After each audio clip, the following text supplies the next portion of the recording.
Magandang araw mga kababos. Narito ang latest news ngayon sa PBA. Cliff Hodge, sinagot si Coach Yang Yao sa sinasabi niyang dirty player daw siya. Converge, nilagay na ang dalawang star players nila sa may trading block.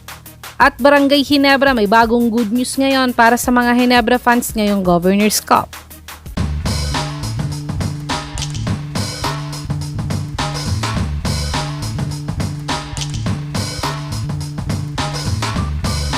Last Sunday game ng Rain or Shine at Meralco Boats ay sinabihan ni Coach Yang si Cliff Hodge na pinaka-dirty player sa PBA.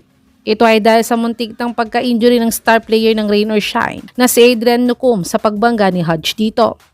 Pero ayon nga kay Hodge, ay naglalaro lang daw siya ng basketball at ginagawa lang daw niya ang trabaho niya at umuwi siya sa bahay niya at ini-enjoy ang buhay niya. Kaya't hindi daw personal ang ginawa niya kay Nukum at matagal na daw niyang sinasabi na ayaw lang daw talaga sa kanya ni Coach Yang. Kaya sinabihan siyang dirty player nito. Kayo mga kababos, tama ba si Coach Yang na dirty player si Cliff Hodge o hindi niya naman sinasadya ang ginawa niya kay Nukum? I-comment niyo na po yan sa baba.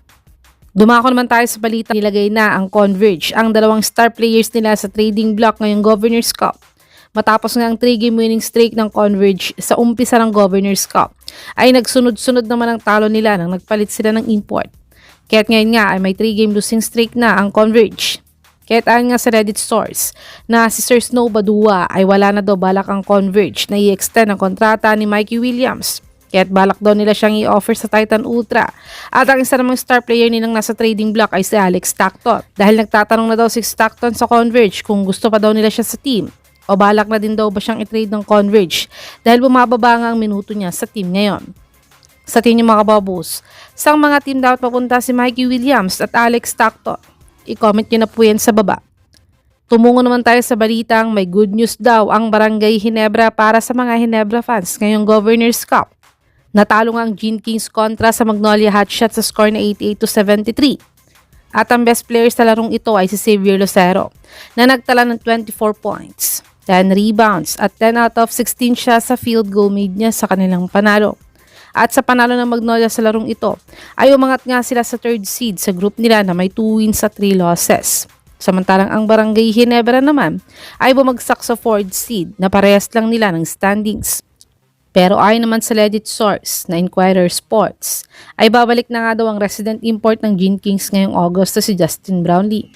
Matatanda ang bumalik nga sa Amerika si Brownlee last month para magpagamot at magpagaling sa nakuha niyang injury sa third window para sa Gilas, Pilipinas.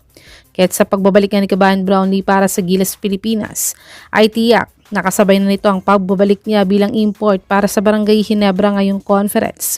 Kaya't good news nga ito para sa mga Ginebra fans at Gilas fans na sumusuporta kay Justin Noypi.